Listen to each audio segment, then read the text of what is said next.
লক্ষ কোটি দরুদ সালাম সে আকায় নামদার তাজদারে মদিনা আহমদ মুস্তফা মুহাম্মদ মুস্তফা রসুল আরবি সাল্লাল্লাহু আলাইহি ওয়াসাল্লামের উপর। মুআজ্জাজ মুহতারাম হাজিরিন, পল্লী মঙ্গলহাট কেন্দ্রীয় জামে মসজিদের উদ্যোগে আজকে আমি গুনাহগার আপনাদের সামনে উপস্থিত হয়েছি। আপনাদের কাছে সর্বপ্রথম দোয়া চাই। আর একটা কথা বলি, দেখতে চিকন চাকন লাগতেছে তাই না? জায়গাটা ভরে নাই, আসনটা কি হয় নাই, ভরে নাই, দাড়িও কম। তবে ছোট মরিচ বলে ফেলে দিবেন না, শুরুর কথাটা বলে নিলাম। ছোট মরিচ বলে ফেলে দিবেন না, কথা আছে না, বিন্দি মরিচের একটু ঝাল বেশি বগুড়ার মানুষ। এজন্য সকলে একটু দোয়া ও মহব্বত করবেন, যেন শুরু থেকে নিয়ে শেষ পর্যন্ত আল্লাহ তাআলার অনুগ্রহে কিছু কথা বলার এবং শোনা তৌফিক দান করেন। সবাই বলেন আমিন। তিনটা বিষয় কথা বলবো। এক নাম্বার বিষয়টা হলো আল্লাহর মহব্বত, দুই নাম্বার হলো নবীর মহব্বত, তিন নাম্বার হলো পিতামাতার মহব্বত। কয় মহব্বত বলেন? এক কথায় যদি বাংলা ইংরেজি ভাষায় বলি, লাভ ফর থ্রি ওয়ার্ডার্স, অর্থাৎ ইংরেজি ভাষায় যদি বলি তিনটা ভালোবাসার বিষয় আমি আপনাদের সামনে বয়ান করব। ভালোবাসা কিন্তু অনেক প্রকারের রয়েছে, যুবক ভাইরা এখনো আসে নাই বলে লাভ নাই। এই তিন প্রকার ভালোবাসা যদি আপনার কলবের মধ্যে থাকে, সাউন্ড বোঝা যাচ্ছে তো না? ঝ্যান ঝ্যান করতেছে? হ্যাঁ, আমি বলছি সাউন্ড মনে হয় একটু অস্পষ্ট হচ্ছে।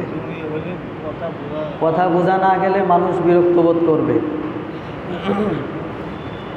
যাই হোক, তিনটা ভালোবাসা যদি মানুষের কলবের মধ্যে থাকতে পারে, তাহলে আমি নিশ্চিত বলতে পারি, খোদার কসম করে বলতে পারি, এই তিনটা ভালোবাসা যে ব্যক্তির কলবের মধ্যে থাকবে, আল্লাহর কোরআনের দলিল, আল্লাহর কোরআনের স্পষ্ট ব্যাখ্যা, ফি জান্নাতিন তাজরি মিন তাহতিহাল আনহারু খালিদিনা ফিহা আবাদা। চিৎকার মেরে বলি সুবহানাল্লাহ। এই তিন প্রকার ভালোবাসা যে ব্যক্তির মধ্যে থাকবে, আল্লাহর ওয়াদা হলো এই তিন প্রকার ভালোবাসাটাকে টেনে হেঁচড়ে যে করেই হোক জান্নাত পর্যন্ত নিয়ে যাবে। সুবহানাল্লাহি ওয়া বিহামদিহি। ভালোবাসা তিনটা অর্জন করা যাবে বাবা? যাবে না ইনশাআল্লাহ? এক নাম্বার ভালোবাসার কথা কি বলেছিলাম বলতে পারবেন? বলেন দেখি, কি ভালোবাসা? এটা সবক পড়ায় যায়, জীবনে সবক পড়াইতে পারবো কি পারবো না, আজকে একটু পড়ায় যায়। এক নম্বরে ভালোবাসা ছিল আল্লাহর ভালোবাসা। আল্লাহর ভালোবাসা বলতে কি? দুইটা কাজ করলে আল্লাহর ভালোবাসা আদায় হয়ে যায়। আল্লাহ রাব্বুল আলামিন তার কোরআনের মধ্যে বলেন, ফামান কানা ইয়ারজু লিকা রাব্বিহি فمن كان يرجو لقاء ربه فليعمل عملا صالحا ولا يشرك بعبادة ربه أحدا। আল্লাহ রাব্বুল আলামিন ডাক দিয়ে বলেন, বান্দারে যদি আমারে মহব্বত করতে চাও, আমারে ভালোবাসতে চাও, বেশি কাজ করতে হবে না, দুইটা কাজ করবা। এক নম্বরের কাজটা হলো আল্লাহ তাআলার সাথে শিরিক করা যাবে না, আল্লাহ তাআলার প্রতি পরিপূর্ণ ঈমান রাখতে হবে। আবু জেহেল ঈমান এনেছিল না, সে কাফের হয়ে গিয়েছিল, সে মুশরিক ছিল, জাহান্নামী হয়ে গেছে। আমার বাংলাদেশ বলেন, আমার ইন্ডিয়া বলেন, আমার ভারত বলেন, নেপাল বলেন, যারা ওই একমাত্র খোদাকে মেনে নিবে, আল্লাহ রব্বুল আলামিনের সাথে কাউকে শরীক করবে না, আমার আল্লাহ পরের আয়াতেই ডাক দিয়া বলেন, লাহুম জান্নাতুন তাজরি মিন তাহতিহাল আনহার। সুবহানাল্লাহ। আল্লাহ রাব্বুল আলামিন ডাক দিয়ে বলেন, শিরিক করবা না বান্দা। যদি শিরিক না করো, তুমি যত বড়ই গুনাহ করো না কেন, আমি আল্লাহ তোমার গুনাহকে ক্ষমা করে দিব।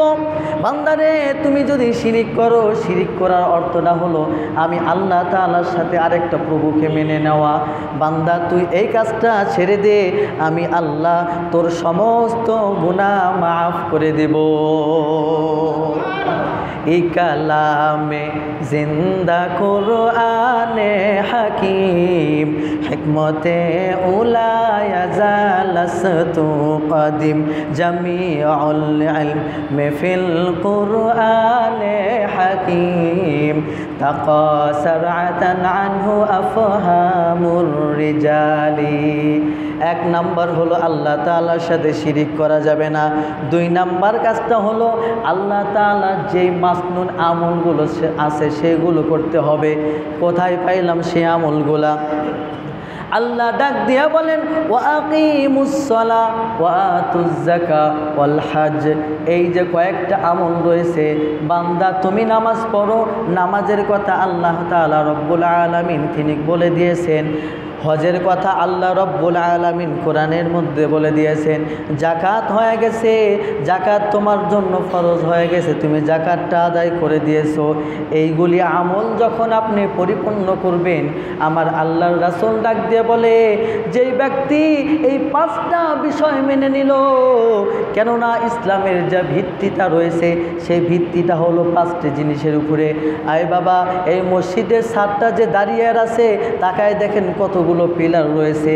আমি আপনি মুসলমান, আমার আপনার ইমানও কিন্তু একটা বিষয়ের উপরে ভিত্তি করে দাঁড়িয়ে আছে। সেই ভিত্তিটা হলো পাঁচটি জিনিসের উপরে। আল্লাহর রাসূল বলেন ক্বালা রাসূলুল্লাহি সাল্লাল্লাহু আলাইহি ওয়াসাল্লাম বুনিয়াল ইসলামু আলা খামসিন শাহাদাতি আল্লা ইলাহা ইল্লাল্লাহ ওয়া আন্না মুহাম্মাদার রাসূলুল্লাহ ওয়া ইকামিস সালাহ ওয়া ইতাইজ যাকাত ওয়াল হজ্জ ওয়া সাওমি রমাদান। এই পাঁচটা জিনিস যেই ব্যক্তি ভালো মতন করে আমল করে নিল, আল্লাহ রব্বুল আলামিন বলেন আমার ভালোবাসার জন্য এই আমলগুলা যদি ঠিক মতন করো তাহলেই আমি আল্লাহ তোমাদের প্রতি সন্তুষ্ট হয়ে যাব। ভালোবাসা যাবে না বাজান? আল্লাহকে ভালোবাসার জন্য বাস এই কয়েকটা কাজ। আসলে দেখেন, ভালোবাসার জন্য ভালোবাসে এমন একটা জাদু, এমন একটা ম্যাগনেট, এটা বলে বোঝানো যাবে না। লাইলি মজনুর ঘটনা আমরা শুনেছি না বাজান? শুনছি না? লাইলি মজনুর একটা ঘটনা শোনাই দিই। লাইলি আর মজনু দুজনকে লাভ ভালোবাসা করত। এখানে শুধু ভালোবাসা বিষয়টা বোঝানোর জন্য বোঝাচ্ছি, অন্য মাইন্ডে নেবেন না। মজনুর আব্বা কাবা শরীফে নিয়ে গেছে, নিয়ে গিয়ে গেলাপটা ধরাই দিছে। মজনুর আব্বা তখন ডাক দিয়ে বলে, রে বেটা, আল্লাহর কাছে দোয়া কর কাবার গেলাপটা ধরে। আয় আল্লাহ, আমার কলিজার মধ্যে থেকে, আমার কলবের মধ্যে থেকে লাইলির ভালোবাসাটা দূর করে দাও, লাইলির ভালোবাসাটা দূর করে দাও। আর মজনু কি পরিমাণ লাইলিকে মহাব্বত করত, কাবার গেলাপটা ধরে দোয়া করতেছে, আল্লাহুম্মা জিদ মুহাব্বাতি কলবি বিলাইলি। এ আল্লাহ, আমার কলমের মধ্যে আরও বেশি বেশি করে লাইলির মহাব্বতটা ঢুকায় দাও। একটা মানুষ হয়ে যদি একটা মানুষের প্রতি এই পরিমাণ ভালোবাসা থাকতে পারে, তাহলে বুঝুন যে রব্বুল আলামিন আপনাকে আমাকে সৃষ্টি করেছে, যে মালিক আপনাকে আমাকে সৃষ্টি করেছে। আওয়াজ দিয়ে বলতে হবে আমার আপনার পালনকর্তাকে, আওয়াজ দিয়ে বলতে হবে আমার আপনার রবকে, আওয়াজ দিয়ে বলতে হবে আমার আপনার জানের মালিকটাকে, আমার আপনার মৃত্যু দেনেওয়ালার মালিকটাকে। আমি যখন মৃত্যুবরণ করব, মৃত্যুবরণ করার পর ওই জান্নাত অথবা জাহান্নাম হয়ে যাবে, এই জান্নাতের মালিকটাকে, ওই জাহান্নামের মালিকটাকে। আমাকে যদি হাসরের ময়দানে রক্ষা করনেওয়ালা কেউ থাকে, তাহলে ওই রক্ষা করনেওয়ালাটাকে। তাহলে আমার ভালোবাসতে হবে কাকে? আওয়াজ দিয়ে বলতে হবে ভালোবাসতে হবে কাকে? আল্লাহকে যদি ভালোবাসেন, আমার জানের সৃষ্টিকর্তা হলো আমার আল্লাহ, আমার হায়াতের মালিকটা হলো আমার আল্লাহ, আমার মৌতের মালিকটা হলো আমার আল্লাহ। আমি যখন মৃত্যুবরণ করব, ওই কবরের মধ্যে আযাব হবে, আযাব থেকে রেহাই দিনেওয়ালার মালিকটা হলো আমার আল্লাহ। আমি যখন জান্নাত পাইব, ওই জান্নাতের মালিকটা হলো আমার আল্লাহ। আমি যখন জাহান্নামী হয়ে যাই কোনো গুনাহের কারণে, ওই জাহান্নামের মালিকটা হলো আমার আল্লাহ। এই কারণে কোনো বান্দার প্রতি না, যদি ভালোবাসা লাভ ফর পার্সেন্ট যদি থাকতেই হয়, একমাত্র থাকতে হবে কার প্রতি? আওয়াজ দিয়ে বলে আল্লাহর প্রতি। যদি ভালোবাসা আপনি রাখতে পারেন, বাস আর কিচ্ছু লাগবে না। দেখেন না, দুনিয়ার মধ্যে যদি কোনো ব্যক্তির সাথে ভালো সম্পর্ক থাকে, ভালো মহাব্বত থাকে, যখন আমরা কোনো জায়গাতে যাই ওই লোকটা মনে করেন যে সরকারি বড় কোনো কর্মকর্তা, বড় কোনো অফিসার, তখন আমার কোনো বিষয় পাশ নিতে আর সময় লাগে বাবা, এই আমাকে চেনো? না চিনি না। আরে আমি অমুকের ভাগ নেই, তুমি আমাকে চেনো নাকি? ও স্যার আসসালামু আলাইকুম, বলে না এরকম? তাহলে পারে দুনিয়া একজন ব্যক্তির সাথে ভালোবাসা থাকার কারণে যদি এতটুকু সুযোগ লাভ পাওয়া যায়, আর মালিকের সাথে ভালোবাসা থাকলে কোথায় যাব বলেন? আওয়াজ দিয়ে বলেন, কোথায় যাব? ভাইজান, এই জন্য একটা আমল শিখাই দে, আল্লাহর ভালোবাসা লাভের জন্য একটা আমল, সদা সর্বদাই আপনি আল্লাহ তাআলার জিকির করবেন। করতে পারবেন না ইনশাআল্লাহ? একটু জিকির করি লা ইলাহা ইল্লাল্লাহ, জোরে লা ইলাহা ইল্লাল্লাহ। এই সাইডের লোকগুলো একটু সামনের দিকে আসেন, আমার এদিকে তাকায় থেকে কথা বলতে কষ্ট হচ্ছে। ওই সাইডে না যে একটু সামনের দিকে আসেন, সামনে ফাঁকা আছে, জিকিরের তালে তালে একটু সামনের দিকে আসেন। জোরে লা ইলাহা ইল্লাল্লাহ, আসমানে আল্লাহ জমিনে আল্লাহ, আসমানে আল্লাহ জমিনে আল্লাহ, হায়াতে আল্লাহ মৌতে আল্লাহ, হায়াতে আল্লাহ মৌতে আল্লাহ, লা ইলাহা ইল্লাল্লাহ, জোরে লা ইলাহা ইল্লাল্লাহ, জোরে লা ইলাহা ইল্লাল্লাহ, লা ইলাহা ইল্লাল্লাহ মুহাম্মাদুর রাসূলুল্লাহ সাল্লাল্লাহু আলাইহি ওয়াসাল্লাম। কি বাজান, খারাপ লাগে? খারাপ লাগে নাকি? মনে করবেন হুজুর শুক্রবারে বয়ান করতে এসে মাহফিল কায়েম করে দিলেন, যে এরকম কিছু নাকি? আরে বাজান, যেখানে দিনে কথা হবে কিসের মাহফিল আর কিসের জুমার বয়ান? মাহফিল দিনে কথাবার্তা যেখানে হবে সেখানে আমরা আছি, ঠিক কিনা? আওয়াজ দিয়ে বলেন ঠিক কিনা? আল্লাহ রাব্বুল আলামিন সবাইকে কবুল করেন, আওয়াজ দিয়ে বলি আমিন। 2 নাম্বার মহব্বতের কথা কি ছিল বলেন তো? বাপ রে বাপ, লোকজন দেখছি ভালোই টনক আছে, স্মৃতিশক্তি এমনি মাশাআল্লাহ আছে। আমি তো মনে করছি যে ভুলে গেছেন নাকি। 2 নাম্বার ভালোবাসা কি? রাসূলের মহব্বত। রাসূলের মহব্বত কেন করব? আল্লাহ রাব্বুল আলামিন ডাক দিয়ে বলেন, কুল ইন কুনতুম তুহিব্বুনাল্লাহ ফাত্তাবিউনি ইউহিব্বুকুমুল্লাহ ওয়া ইয়াগফির লাকুম যুনুবাকুম ওয়াল্লাহু গফুরুর রহিম।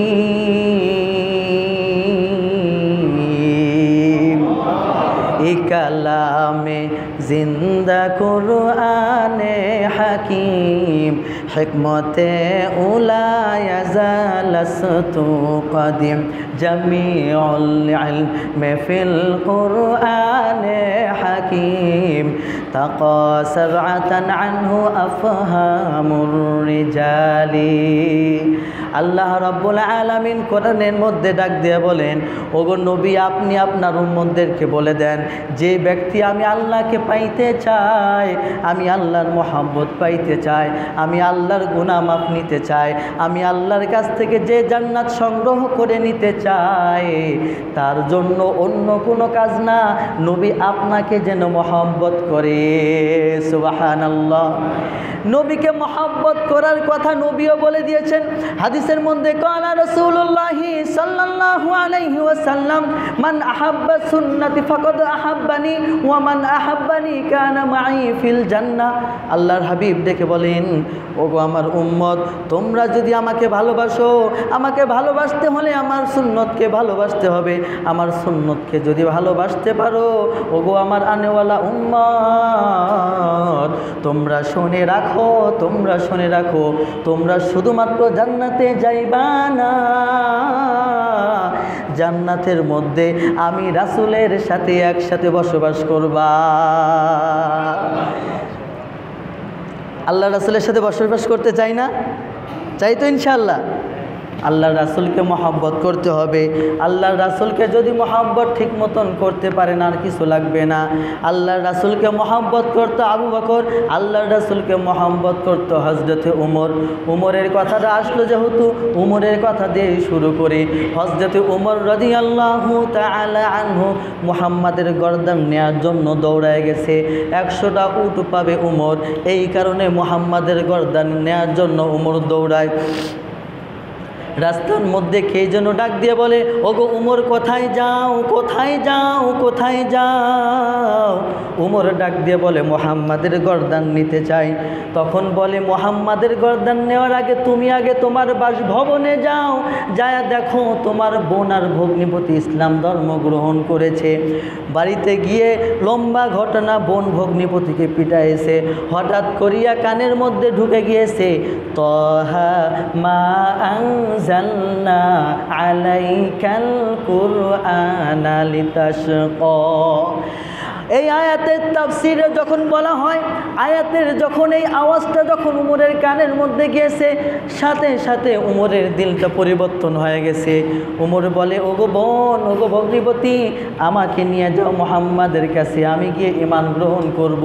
মুহাম্মদ সাল্লাল্লাহু আলাইহি ওয়াসাল্লামের হাতে বায়াত গ্রহণ করলেন।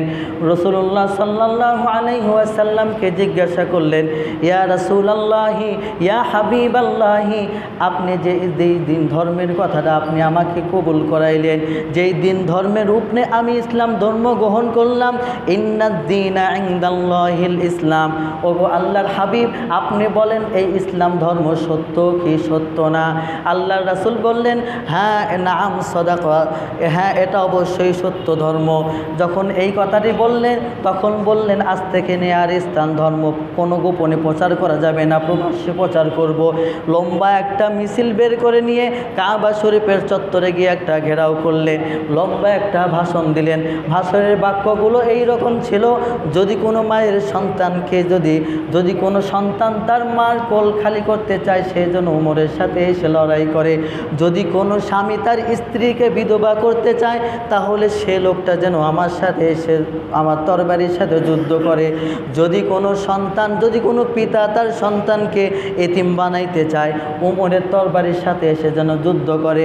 লম্বা ভাষণ দেওয়ার পর একটা তাকবীর দিয়েছে। তাকবীরের সাথে সাথে মক্কা নগরীতে সবার দিলের মধ্যে কম্পন হয়ে গেছে। উমরের মতন কি একটা তাকবীর দেওয়া যাবে বাবা? পারবেন ইনশাআল্লাহ? তাকবীর দিবেন? লিল্লাহে তাকবীর, লিল্লাহে তাকবীর।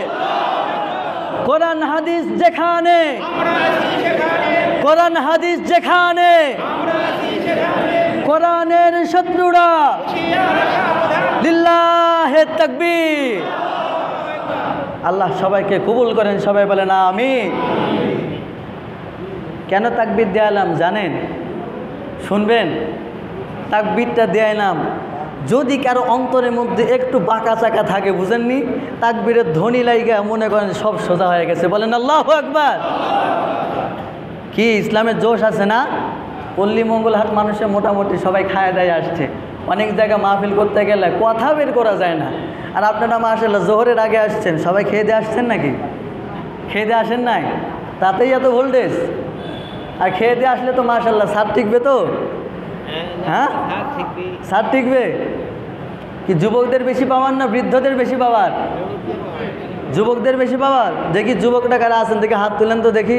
বৃদ্ধরা না, যা শুধু যুবক। যুবক কি যুবক ভাইরা নাই? কি একটা দেখি এখন বৃদ্ধ বাবারা হাত তুলেন তো দেখি, আপনারা নামান দেখি, হাত তুলেন তো দেখি, যাদের 40-এর উপরে বয়স দেখি। সুবহানাল্লাহ, সুবহানাল্লাহ। এ যুবক ভাই, আপনাদের মান সম্মান শেষ। আপনাদের মান সম্মান এই বাপ চাচারা তো একদম প্যাকেট করে দিছে। আপনারা হাতে গোনা কয়েকজন মানুষ হলো এটা। এখন যদি তাকবীর দেন তো এনাদের তো বেশি পাওয়ার। পরে আসবে না? ও আচ্ছা, ওনারা পরে আসবে। আচ্ছা আসুক, আমরা অপেক্ষা করি, দেখি আমার ভাইরা কখন আসে। যাই হোক, উমরের কথা বলতেছিলাম। আল্লাহর রাসূলকে এত পরিমাণ মহব্বত করতো, এত পরিমাণ ভালোবাসতো, এত পরিমাণ তার জানে দিগার ছিল। বলতেছে, ওগো আল্লাহর হাবিব, ওগো আল্লাহর হাবিব, আপনি যদি আমার উমরকে বলেন, আমি উমর একই সাথে আমার উমরের যদি 10টা জান দেওয়া হইতো, আমি একসাথে উমরের 10টা জান আল্লাহর রাসূল আপনার জন্য কুরবানি করে দিলাম। ইসলাম সে তো পরশমণি, ইসলাম সে তো পরশমণি, তারিকে পেয়েছে খুঁজি, পরশে তাহার সোনা হলো যারা, তাদের এই মোরা খুঁজি। বলেছেন হযরত রসুল শেষ পয়গম্বর, আমার পরে যদি নবী হতো কেউ, হতো ঠিক সে উমর। অর্ধ পৃথিবী শাসন করেছেন যিনি, অর্ধ পৃথিবী শাসন করেছেন যিনি, ধুলির তক্তে বসি, খেজুরের পাতার প্রাসাদ তাহার বারে বারে গেছে খুলি। শুধু এই আঙ্গুল হেলনে শাসন করিতেন এই জগতের, শুধু এই আঙ্গুল হেলনে শাসন করিতেন এই জগতের। দিয়েছিলেন ফেলে মুহাম্মাদের চরণে তার শেষ অংশে। ফিরে এসো ওমর, ফিরে এসো ওমর ফেরদৌসারি, ওই শমশির মহাজান, আরেকবার এসো লোহিত সাগরে লালে লাল হয়ে মরি। আল্লাহু আকবার। রাসূলের মহব্বত যেরকমভাবে উমর করত, রাসূলের মহব্বত ঠিক সেই রকমভাবে আবু বকরও করত। আবু বকর কেমন মহব্বত করত, আল্লাহ তাআলা, আল্লাহ রব্বুল আলামিন কোরআনের আয়াতটা নাজিল করে দিলেন, ইযহুমা ফিল গারি ইয ইয়াকুলু লিসাহিবিহি লা তাহজান ইন্নাল্লাহা মা'ানা। আল্লাহর হাবিব বলেন, যখন মক্কা থেকে নিয়ে যখন মদিনার দিকে হিজরত করতেছে আল্লাহ তাআলার হুকুমে, আল্লাহর রাসূল কৌশল অবলম্বন করে মক্কা থেকে নিয়ে মদিনা উত্তর দিকে, কিন্তু মক্কা থেকে নিয়ে আল্লাহর রাসূল উত্তর দিকে গেলেন না, দক্ষিণ দিকে রওনা দিলেন। দক্ষিণ দিকে কিছু দূর যাওয়ার পরে গারে সওয়ার নামে এক জায়গায় লুকাইলেন। ও মুসলমান, ভালো করে শুনবেন, দেখেন মহব্বত কারে কয়। আবু বকরের মধ্যে যদি, উমরের মধ্যে যদি 10 জনের জান দেওয়া হইতো, আর আবু বকর কিন্তু সাধারণ কোনো আশেকে রাসূল না, বাংলাদেশের মতন কোনো নাম কেউ আসতে আশেকে রাসূল না। আবু বকর হলো এমন একটা আশেকে রাসূল, আবু বকরের জান যদি 100 বার ফিরাইয়া দেওয়া হইতো, আবু বকর বলে 100 জান আমি মুহাম্মাদের জন্য কুরবান করে দিব। আবু বকর তাকিয়ে দেখলো গাড়ি সাওয়ারের মধ্যে কাফিররা চতুর্দিক থেকে খুঁজতে খুঁজতে আসে, দেখলেন এই গুহার মুখের মধ্যে যখন এসে দাঁড়ায় গেছেন, আবু বকরের শরীরটা ঘামতেছে। যদি ওই কাফেরটা একটু নিচের দিকে তাকায় তাহলেই দেখতে পায় মুহাম্মদ সাল্লাল্লাহু আলাইহি ওয়াসাল্লাম, আর আবু বকর সেখানে বসে আছে। আল্লাহ রব্বুল আলামিন চান নাই সেটা পরের কথা, কিন্তু ভয়ে আবু বকরের শরীর কাঁপতেছে। ওই সময় আবু বকর নবীকে ছেড়ে যান নাই, আবু বকর নবীর মহব্বত কিন্তু ছেড়ে যান নাই, তখন তার শরীর দিয়ে ঘাম ঝরতেছে। আল্লাহ রব্বুল আলামিন আবু বকরের এই মহব্বতটাকে এত ভালোবেসেছেন, সাথে সাথে কোরআনের আয়াত নাজিল করে দিয়েছেন, ইযহুমা ফিল গারি ইয ইয়াকুলু লিসাহিবিহি লা তাহজান ইন্নাল্লাহা মা'ানা।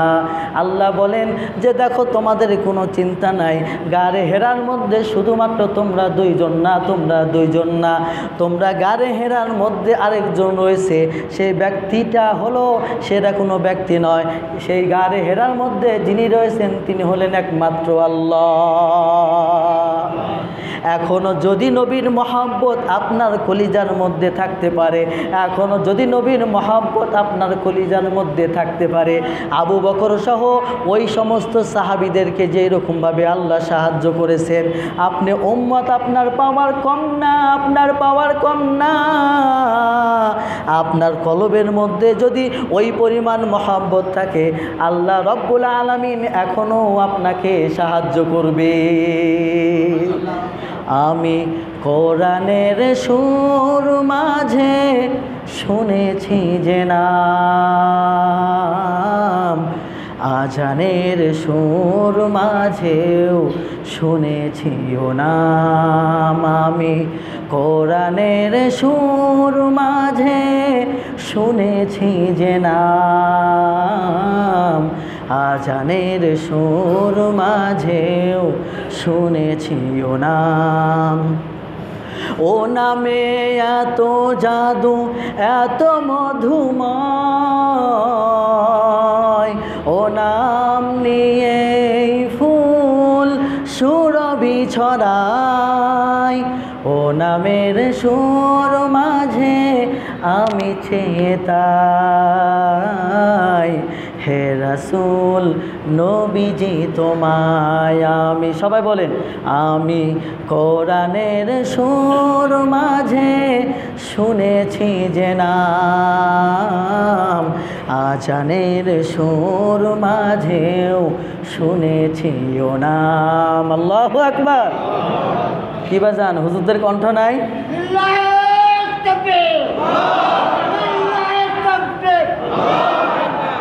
আল্লাহ সবাইকে কবুল করেন, সবাই বলেন আমিন। আমাদের গিটার লাগে না, আমাদের একতারা লাগে না, কণ্ঠ ছাড়লে আপনাদের তো বক্স মাশাআল্লাহ আলহামদুলিল্লাহ ভালো, যদি আমাদের যদি আরেকটু সাউন্ড সিস্টেমে যদি ফেলান, কি কণ্ঠ কি একদম খারাপ নাকি বাবা? বক্স দিলে বক্সের তার তুর কেটে ফেলবো, সমস্যা নেই। কি রাগ করতেছেন? রাগ করেন না বাবা। দেখবেন প্রতিটা মহাব্বত, প্রতিটা কাজের পিছনে অবশ্যই ভালো কিছু লক্ষ্য উদ্দেশ্য থাকে। আপনি আল্লাহর রাসূলকে ভালোবাসেন, আর কিছু পান আর না পান, অবশ্যই হাসরের ময়দানে রাসূল সাল্লাল্লাহু আলাইহি ওয়াসাল্লামের সুপারিশ আপনার প্রতি অবশ্যই অবশ্যই আসবে। বলেন সুবহানাল্লাহ। কিন্তু আমরা করি কি, যে নগদে বিশ্বাসী আছে না, নগদে কিছু বিশ্বাসী আছে যে এখন দিলে এখনই পাইবেন, এখন 10 টাকা দেন 20 টাকা লাভ, এরকম আছে না কিছু ব্যবসায়িকরা, যে যদি এরকম বলে তাহলে পারে সে ব্যক্তিটি খুবই রাজি, খুবই ভালো হয়, কারণ সে নগদে বিশ্বাসী। কিন্তু আমরা আখিরাতে পাবো এই জন্য বিশ্বাসী না। তো একটা চাচার গল্প শোনাই দিই। আমার এক দাদারই ঘটনা, আমার বাপের মুখ থেকে শুনছি আর কি। আমার ভাষা বুঝেন আপনারা? বোঝা যায় না? আপনারা নাঙ্গল চষেছেন কেন? নাঙ্গল দেখেন নাই?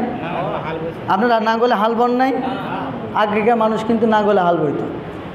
আচ্ছা, এই যে এখন যে রোদ আর গরম পড়ছে, এর মধ্যে মনে করেন যে এক চাচা নাঙ্গল চষে আসছে, আসার পরে বাড়িতে আসার পর বলেছে, গেদির মাও শুনছো নি? কয় হ্যাঁ। কয় আমার 1 গ্লাস পানি দাও তো। কয় গ্লাস জগে আছে, ঢেলে নাও। কয় গরম লাগছে, পাংখাটা দাও। কয় ও বিছানার উপরে আছে, নাও। তারপর বলতেছে, মেজাজটা কীরকম হবে আপনি বলেন? এই গরমের মধ্যে যদি এরকম বলে গেদির মাও, তার মাথামুতি ঠিক থাকে? বলেন, কথা বলেন, আপনারা বুঝেন না? আর যুবক ভাই না বিয়ে করেনি তারা না বুঝলো, যারা বিয়ে করছেন তারা তো বুঝবেন, নাকি তারাও বুঝেন না? বুঝেন না? চুপ আছেন, ঠিক আছে। মেজাজ গরম হয়ে গেছে, গরমের মধ্যে মাঠে পড়ে আসছে, আর এখানে আসে যেটাই চাই সেটাই, ওখানে আসে নাও, ওখানে আসে নাও। একটু পরে বলতেছে, গেদির মাও লাঠিটা কই? লাঠি? কয় কি একটু দেরি সহ্য হয় না? আসতেছি তো। কথাটা বুঝলেন? যে বলছে লাঠিটা কই, তখন বলতেছে কি একটু দেরি সহ্য হয় না? আসতেছি তো। আমরা বাঙালি হচ্ছে এরকম, নগদ পাইলে আমরা সাথে সাথে কি দৌড়াই, আর নগদ না পাইলে বাকির কথা বললে তখন কি করি? একটু স্লো মোশনে যাই। আসলে দেখেন আল্লাহর কোরআন যেটা বলেছে, আবার মনে করতেছেন যে হুজুর কি কন, কত হুজুরের ওয়াজ শুনলাম, কানের মধ্যে এদিক দিয়ে ঢুকে ওদিক দিয়ে বের করে দিলাম, আর আপনি কি হয়েছে? এরকম কিছু নাকি? কয়েক বাড়িতে গিয়েছিলাম, গিয়ে বললাম যে 10 বার গিয়েছি, 10 বার যায় চাষির থেকে পিঠা চাইছি, চাষি 10 বার পিঠা দেয়নি, আর একবার যাবো, দিলে দিল, না দিলে আর চামু না, আমি অত কুত্তা না। বিষয়টা এরকম নাকি? 10 বার চাইছে, চাষি ফিরাই দিছে, আর একবার যাবে, চাষি দিলে দিল, না দিলে সে তো কি বেহায়া না? তা আমরা মনে করেন যে বাঙালি মানুষ ওয়াজ শুনবেন, এই নিয়েতে শুনবেন যে আল্লাহ কোন কথার দ্বারা আমার হেদায়েত হয় আমরা কেউ জানি না। তবে এতটুকু বলি, আল্লাহ যে কথাটাই আমি শুনবো, মওলা তোমার রাজি আর সন্তুষ্টির জন্য শুনতে পারি। দুনিয়ার কোনো মায়া, দুনিয়ার কোনো মহব্বত যেন আমার কলবের মধ্যে না আসে। যেই মহব্বতটাই আসবে একমাত্র আল্লাহর রাসূলের মহব্বতটা যেন কলিজার মধ্যে থাকতে পারে।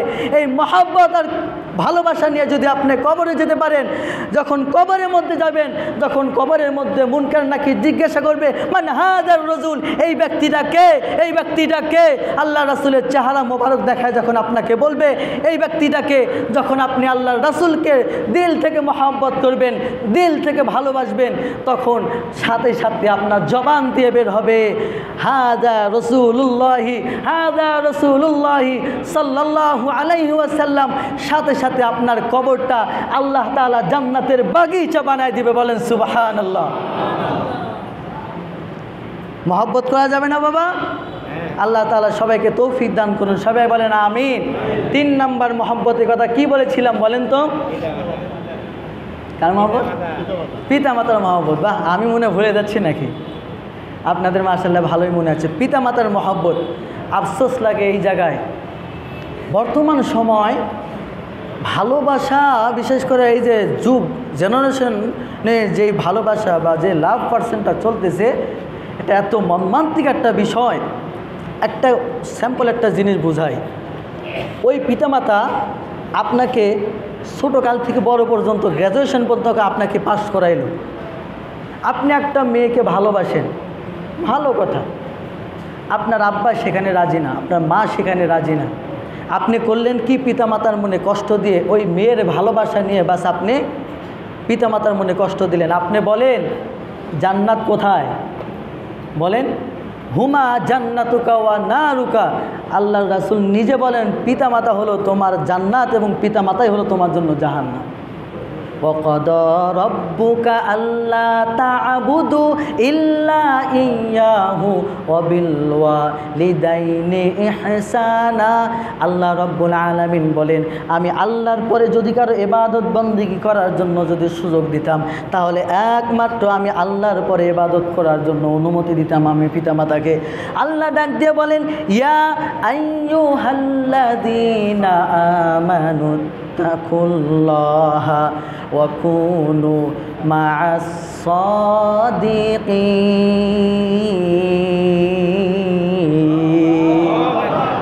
আল্লাহ আল্লাহ ক্যা মুবারক নাম হায়, আল্লাহ আল্লাহ আশিকু কা কাম হায়। আল্লাহ রব্বুল আলামিন আল্লাহকে ভয় করার কথা বলা হয়েছে।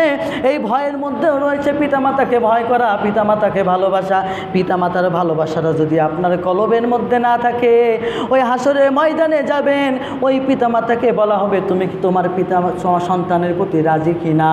যদি পিতামাতা বলে ওই হাসরের ময়দান এমন একটা ময়দান রে বাবা, পিতা তার সন্তানকে চিনবে না, মা তার সন্তানকে চিনবে না, সন্তান তার পিতামাতাকে চিনবে না, নেতা তার জনগণকে চিনবে না, কেউ কারোর সাথে কোনো মুআমেলা লেনদেন থাকবে না।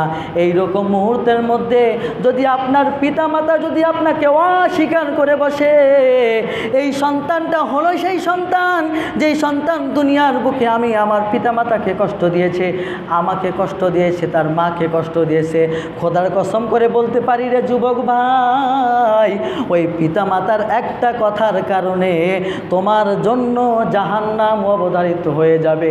দুনিয়ার মধ্যে তুমি হজ করে এসেছো, দুনিয়ার মধ্যে খানায় কাবার পাশে তুমি চক্কর লাগাইছো, ওই যে হাজরা আসওয়াদ পাথরটা আছে, ওই পাথরটা তুমি খুলে এনে তোমার বাড়ির মধ্যে বসায় দিয়েছো, কিন্তু তুমি তোমার পিতামাতার সাথে একটা দিনের জন্য ভালো ব্যবহার করো না।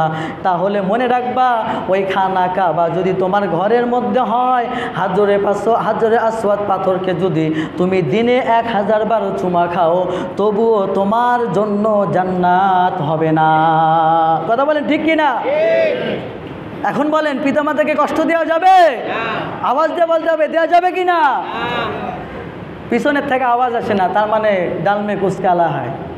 হ্যাঁ, যা আছে শুধু সামনে থেকে, পিছনে তো শুধু পরে কিছু মেহমানরা আসছেন, তাই কি না? ভাইজান দেখেন, আপনি একটা জিনিস চিন্তা করবেন, আপনার মা আর আপনার বাবা স্যান্ডেলের দিকে কখনো তাকিয়ে দেখেছেন? ঈদের মধ্যে দেখবেন আপনার পিতাকে বলেছেন আব্বা আমার একটা নতুন স্যান্ডেল লাগবে, তখন আপনার আব্বা নিজের পায়ের দিকে তাকিয়ে দেখে তার ছিঁড়া স্যান্ডেল কমপক্ষে 7 থেকে 8টা সেলাই দেওয়া আছে, ওই স্যান্ডেলটা আবার সেলাই করে কিন্তু আপনাকে নতুন স্যান্ডেল কিনে দিয়েছে। কথা বলেন ঠিক কি না? বলেছেন, আপনি যখন বলেছেন আব্বা তুমি নতুন স্যান্ডেল নিবে না, তখন স্যান্ডেল মুসকে একটা আসতে বলছে এই যে আমার নতুন স্যান্ডেল, সেটা স্যান্ডেল নিয়ে বলতেছে এটাই আমার নতুন স্যান্ডেল। আপনি নতুন জামা চেয়েছেন ঈদের সময়, আপনার পিতা সেই জামাটা 5 বছর ধরে পুরনো, কিন্তু সেই পিতা আপনাকে বুঝতে দেয় নাই, সে জামাটা ধুইতেছে আর আপনাকে নতুন জামা কিনে দিয়েছে। আপনি বলতেছেন আব্বা তুমি নতুন জামা নেবে না ঈদের মধ্যে, আপনার পিতা কি উত্তর দিয়েছিল জানেন? দেখবেন এই উত্তরটাই দেয়, আরে বাবা কি বলে, এই যে আমার নতুন জামা একবার ধুলেই তো নতুন হয়ে যায়, ঈদের মধ্যে একবার পরবো, আমার নতুন জামা লাগবে না কেন? সে মানুষটার কি শখ আহ্লাদ নাই? কিন্তু তার শখ আহ্লাদটাকে কার জন্য কুরবান করেছে বলেন? আপনার সন্তানের জন্য কুরবান করেছে। কিন্তু আপনি কি করেন? ছোটোবেলার একটা কথা শোনাই দেই, সময় শেষ হয়ে গেছে বাবা, আমি 20-এর মধ্যে বয়ান শেষ করার নিয়েছিল, কথা বলতে বলতে বেশি হয়ে যাচ্ছে, যাক এই কথাটা বলে শেষ করে দিব। আপনি যখন ছোট ছিলেন আপনার মা আপনার ডান কাঁধে রেখেছিল, ডান কাঁধে আপনি পেশাব করে দিয়েছেন, তখন সেই অবস্থায় আপনার পিতাও জাগনা হয়ে গিয়েছে, দুজনের ঘুম নাই, আপনাকে বাম কাঁধে নিয়েছে, বাম কাঁধেও পেশাব করে দিয়েছেন। দেখেন আপনার মা কি করেছে, তখন বলতেছে 2 দিকে তো বিছানা ভিজে গেল, তাহলে কোথায় নেব? মা তখন দ্বিধাবোধ করে নাই, মা তখন আপনাকে মায়ের বুকের উপরে নিয়েছে, আপনি মায়ের বুকের উপরেও পেশাব করে দিয়েছেন, মা কিন্তু রাগান্বিত হন নাই, তখন গালে দুটো চুমো দিয়ে বলতেছে আমার খোকা কি যে করে, তখন ওই জায়গাটাকে নিয়ে মা তার কোলের মধ্যে রেখেছে, সারা রাত জেগে জেগে আপনাকে হাত থাবা দিয়ে দিয়ে আপনাকে ঘুম পাড়িয়েছেন। অথচ আজকে যখন আপনার ঘরে একটা নতুন নববধূ এসেছে, তখন আপনি ওই পিতামাতাকে ছোট্ট একটা কুঠুরের মধ্যে ঠেলে দিয়েছেন, আপনার মায়ের গন্ধ, শরীরের গন্ধ আপনার সহ্য হয় না। ছোটোবেলার কথাটা চিন্তা করুন, যদি সেই দিনে একটু লবণ মুখে দিয়ে মেরে ফেললে দিত, তখন কি হতো বলেন? এই জন্য একটা যে গজল আছে না, একটা গজলটা যখন আমার খারাপ লাগে তখনই বলি, মা